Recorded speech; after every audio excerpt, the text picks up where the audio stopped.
از آن شدت گرفت که دیمیتری مدودف، معاون رئیس شورای امنیت روسیه، این تنگه را یک اهرم راهبردی در اختیار ایران توصیف کرد.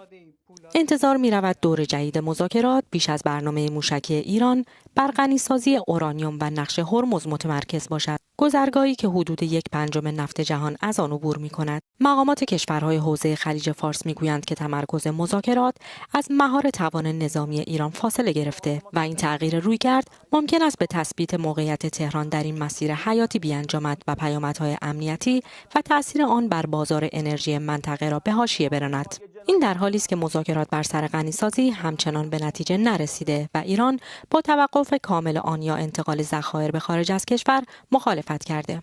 برخی منابع امنیتی ایران به خبرگزاری رویترز گفتند که تنگه هرمز یک ابزار کلیدی بازدارنده است و تهران سالها برای چنین سناریویی برنامه‌ریزی کرده است.